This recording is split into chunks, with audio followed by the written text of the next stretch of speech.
Hai hai hai. Bertemu lagi dengan saya, Fitria Sabila dalam agenda review buku teater.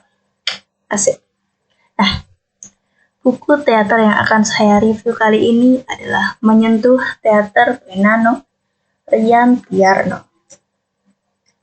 Nah, disclaimer dulu, buku ini berisi tentang tanya jawab seputar permasalahan dan dunia teater beserta unsur-unsurnya.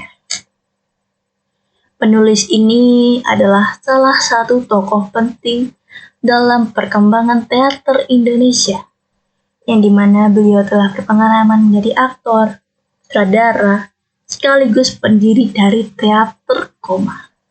Beliau adalah Nano Rian Tiarno.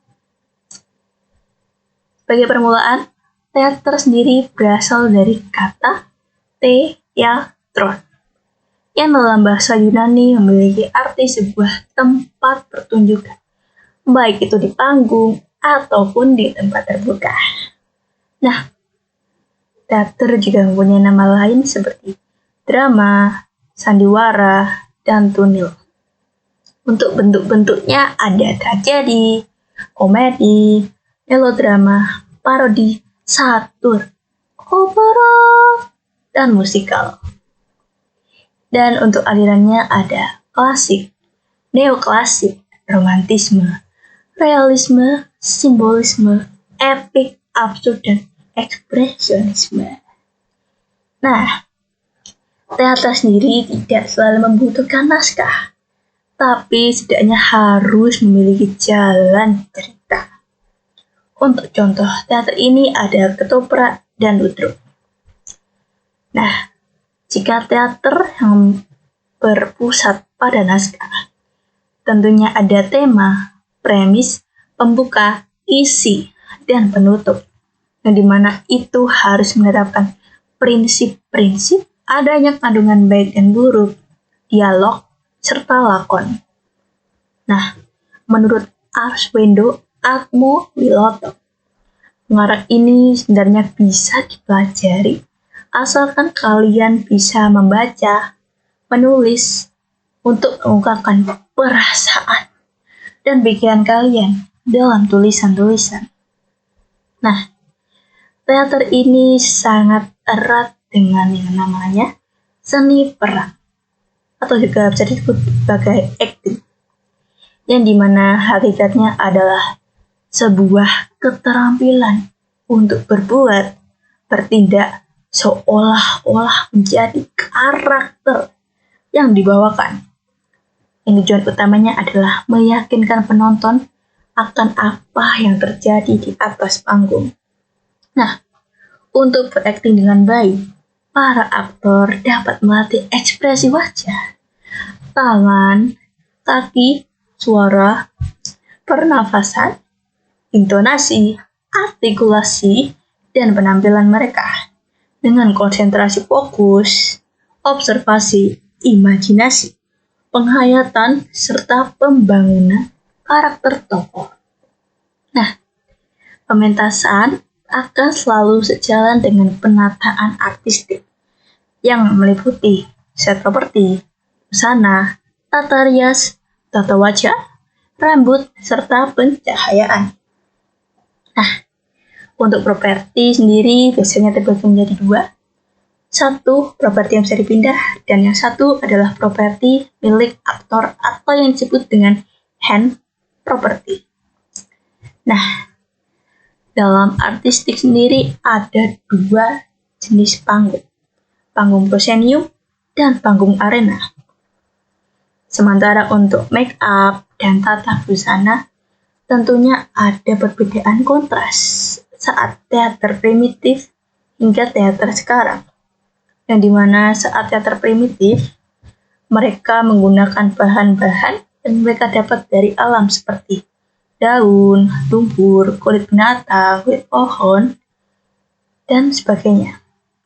Nah, untuk teater, make up teater zaman sekarang dibagi menjadi tiga, korektif, fantasi, dan karakter. Dalam pementasan teater ada yang disebut musik, suara, dan irama. Adalah sesuatu yang tidak dapat dipisahkan dari teater. Mereka memiliki fungsi memberi gambaran waktu, zaman, suasana, serta untuk mewakili, bahkan memberikan penekanan akan karakter tokoh. Nah, tapi tokoh sendiri juga harus memiliki suara yang besar dan meruang agar terdengar hingga ke penonton paling belakang.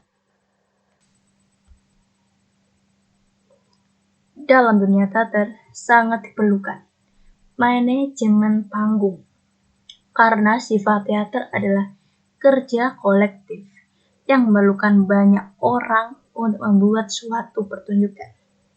Dalam kasus ini tentunya ada pemimpin panggung yang dimana harus bertugas mengatur jadwal, latihan, hingga berlangsungnya pertunjukan. Ya, bisa dibilang pemimpin panggung inilah yang memfasilitasi semua keinginan dari sutradara.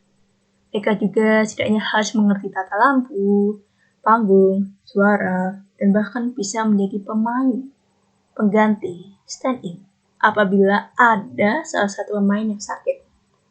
Nah, setelah manajemen panggung, ada juga yang disebut manajemen produksi. Kedudukan mereka setara dengan manajemen panggung karena mereka saling bergantungan. Nah, bedanya adalah jika pemimpin manajemen panggung mengurus tata-tata artistik.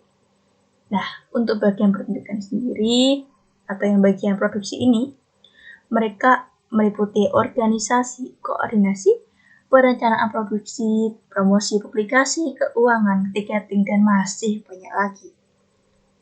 Tujuan mereka adalah mewujudkan visi produser dan sutradara, menjamin kelancaran produksi, menjaga efisiensi, serta menghasilkan pengalaman yang memuaskan bagi para penonton.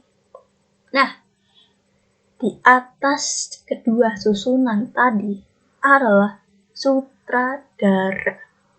Mereka yang bertanggung jawab untuk menyatukan seluruh kekuatan dari berbagai elemen teater.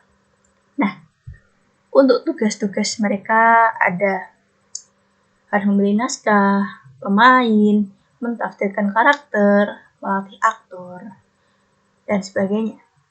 Tak hayal, sutradara sendiri disebut juga pengarah, pemberi penjelasan, tempat bertanya para aktor, ataupun tim artistik, dan para kru yang lain. Nah, mereka ini adalah yang paling sering dipanggil ke kantor polisi, RT RW, ataupun Dewan Kesenian, yang dimana untuk mengurusi persyaratan terkait pertunjukan yang akan mereka gelar. Nah, buku ini sangat direkomendasikan dari saya tentunya untuk kalian yang sedang kepo ataupun sekedar ingin tahu lah tentang bagaimana dunia teater ini bekerja. Sekian dari saya. Terima kasih. Wassalamualaikum warahmatullahi wabarakatuh. Dadah.